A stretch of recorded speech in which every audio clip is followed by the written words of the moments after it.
Tonight, transparency. Fort St. John looks to change how council meetings run. Softwood help. The Prime Minister plans to help BC's lumber industry. And gearing up.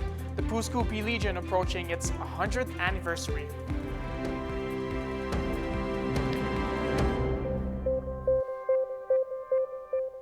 Good evening and thank you for joining us. We begin tonight with a move that could give Fort St. John residents clearer insight into what's happening at City Council. The city considering allowing the public to ask questions near the end of council meetings. The segment of the meeting, if approved, would be called Questions from the Media and the Public. It would give people 2 minutes each to ask about the issues or items discussed during the meeting. A list of restrictions would also be introduced, limiting what can be asked. The mayor would have the power to extend or cut the question period. City staff say the change would increase transparency. They add it would also give the public another way to seek clarification on council's decision. Police in Fort St. John asking for the public's help in finding a man wanted on 2 warrants. Police are looking for Lawrence Henyu. The 62-year-old is currently wanted for theft under $5,000 and driving while prohibited. Henyu is described as an Indigenous male. He stands at 6 feet tall and weighs 135 pounds. Police say the man has medium-length gray hair. They say Henyu has ties to both Fort St. John and Prince George. Anyone with information on Henyu's whereabouts is asked to contact the Fort St. John RCMP. To the remote BC community of Coola now, the BC Conservation Officer Service is continuing the search for the bear that attacked a number of elementary school kids and teachers last week. This as the school has now fully reopened with additional safety measures in place. Officials say 2 grizzlies captured earlier this week are not conclusively linked to the attack. However, those bears will be fitted with tracking collars and relocated far away. A mother bear and her 2 cubs are believed to have been involved in last Thursday's attack that badly injured 3 school children and a teacher. A proposed class action lawsuit has been filed in BC's Supreme Court over the recent ruling recognizing the Cowichan tribe's title over certain lands in Richmond. The claim says the provincial and federal government did not warn residents about the possible consequences of the decision. It says they had long-standing knowledge that unresolved Indigenous land claims threatened the security of property ownership.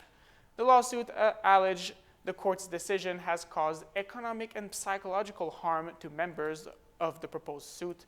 The defendant governments have not responded to the lawsuit, and the allegations have not tested in court. Work being undertaken at the University of Victoria's Faculty of Law will one day renew and rebuild the legal systems in Indigenous communities across Canada. Today, the faculty gave an update on its progress. The research project is called Next Steps that will work with Indigenous partners to rebuild legal orders and to revitalize and apply their own legal traditions in order to respond to today's realities. The goal is to work with 5 territories across Canada, beginning with a large First Nation community located in BC's interior. We are bringing together members of our nation from across the territory to look at our oral tellings, to look at our historical accounts, and what is it teaching us, and what is the laws embedded in there, and bringing it forward and connecting future generations to exactly what is our laws. The Next Steps initiatives is supported through a $10 million investment by the Law Foundation of BC. The softwood lumber industry is getting some help from Ottawa. There are plans to cut freight costs by 50% for transporting lumber between provinces. Ottawa is prioritizing Canadian lumber in federal housing and defense construction projects. It will inject $500 million in loan guarantees for businesses hurt by tariffs. That's added to a special fund now boosted to $1.2 billion. Last month, Donald Trump increased tariffs to 45%, which is higher than Russia pays. Andrew Johnson now on how the industry is responding. I'm at a softwood lumber manufacturer in Delta, BC, where management say they've just been trying to make it through the year without laying anybody off. They say today's new measures won't make a lot of difference. The softwood industry has been hammered this year by a combination of U.S. duties that have tripled and new tariffs announced by President Trump last month. It has forced producers to raise prices. Business from the U.S. is down. Here at Leslie Forest Products, they say government loans and cheaper rail freight aren't really useful. We ship very little lumber via rail. You know, most of the wood that we're sending down to the States is going on trucks. So that doesn't really help us. In terms of like loan guarantees, you know, we can already get loans from the bank. He says what would help is a deal with the U.S. to bring down duties. In the meantime, the company says to remain profitable, it's now forced to send lumber down to the U.S. and refinish it there to avoid some of the tariff and duty hit. And that means less work for employees here. We're scrambling to find work just to keep our guys going until Christmas. This family-run business hopes 2026 brings some stability after a year spent hanging on, taking things almost day by day. BC's Premier expressing dismay over a lost opportunity for a province, while the Premier of Saskatchewan says BC itself is to blame. It comes as a Saskatchewan business instead looks south of the border to expand their business. A giant Saskatchewan potash company, Nutrien, has decided to bypass BC and instead will build a $1 billion ocean terminal on the U.S. West Coast. Nutrien says the proposed facility would create deep water access in the Pacific Northwest that would enable the company to move millions of tons of Canadian potash to global markets. It is unacceptable. It is deeply disturbing and problematic that Nutrien decided to go to Washington State instead of coming to British Columbia. That Premier says, we don't want oil in this port, Mr. Speaker, because you can't get a boat into it. And then that same NDP policy-making Premier, Mr. Speaker, questions why another industry isn't making that very investment in our nation. The Premier says the whole country would benefit from investing in a port expansion on the West Coast. The Prime Minister is expected to announce the framework for a new pipeline tomorrow, one that would run from Alberta to BC's West Coast. CTV's Abigail Beeman now on the efforts to address concerns over the project. What's your message to BC MPs concerned about the pipeline? No comment from the Prime Minister this morning on potential caucus discord over a pipeline to the BC coast and an agreement with Alberta expected to be announced Thursday. We enjoy a very open and engaged dialogue. Very good conversation. And few words from the Energy Minister, who started his day briefing those BC MPs on what's to come. Were you reassured by Mr. Hodgson this morning? I was. Details on both the meeting and what's in tomorrow's announcement scant. It's premature, irresponsible for anybody to talk about, you know, what people think and who's saying what until there is something that's on paper. With some MPs, including the caucus chair, insisting everything is fine. I support the Prime Minister, and Prime Minister has a vision, and something really good will come out of this tomorrow. Everybody's happy, honestly. But the former Environment Minister wouldn't answer when asked multiple times if he was mulling over quitting. And many BC MPs wouldn't stop to talk. This pair, including Vancouver's former mayor, walked by silently 3 times.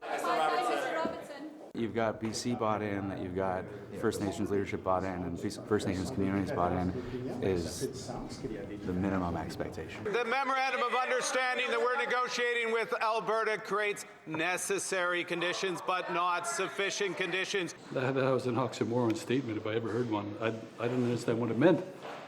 It's just, I don't think regular Canadians will understand what that means. In addition to any potential pipeline opposition that may or may not be bubbling inside caucus, it very much exists from coastal BC First Nations and BC's Premier, who said it's unacceptable his province hasn't been involved in the talks.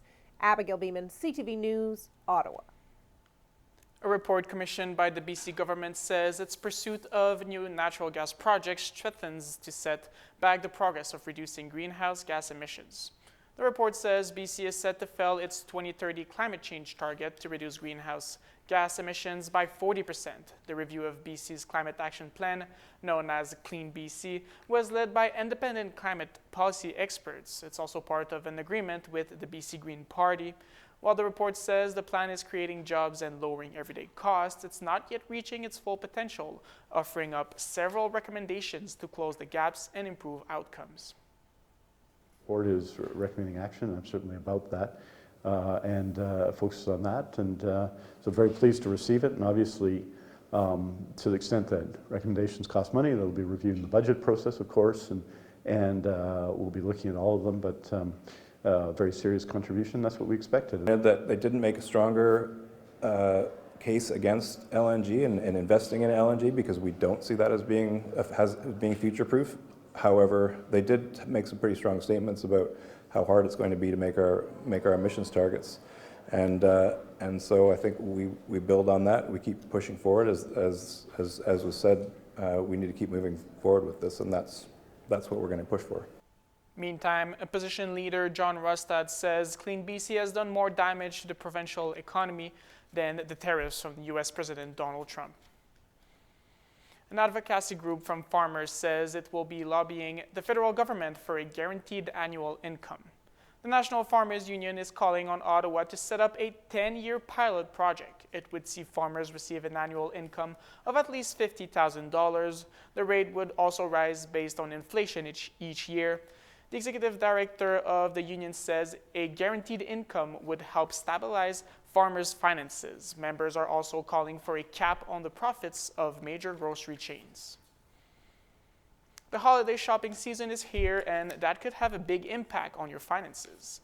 Equifax says credit card balances are expected to peak in December, with missed payments already on the rise. The agency says 1.45 million consumers missed the credit card payment in the last financial quarter.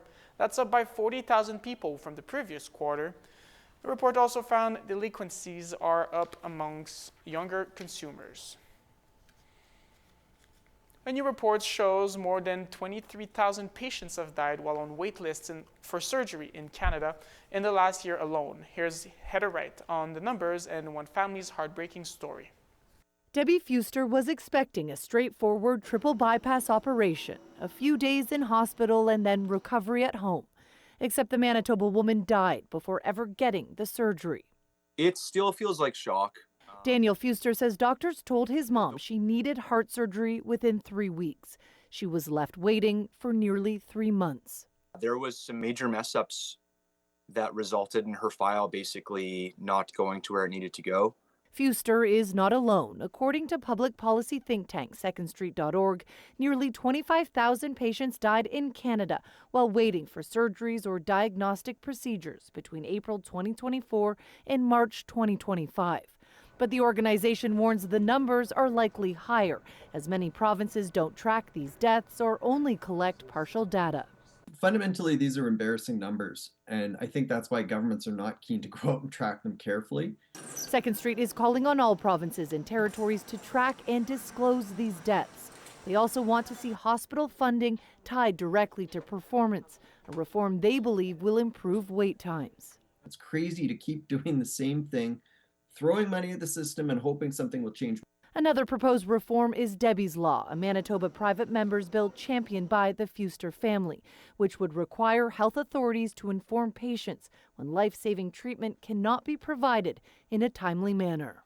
Debbie's Law is not perfect. It's not going to solve every problem, but it is a great starting point to begin asking for transparency.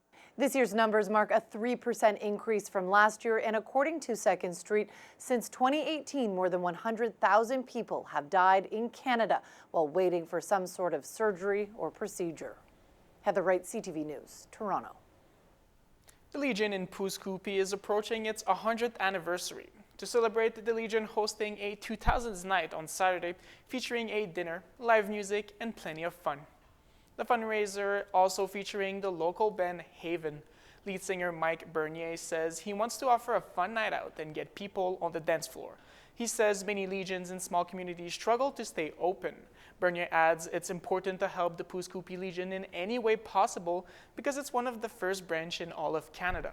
Doors opens at 6, dinner is served at 7, and music begins at 8:30. Bernier says close to 100 people are expected. Tickets are still available for $40 per person. Stay tuned, I'll be right back with weather.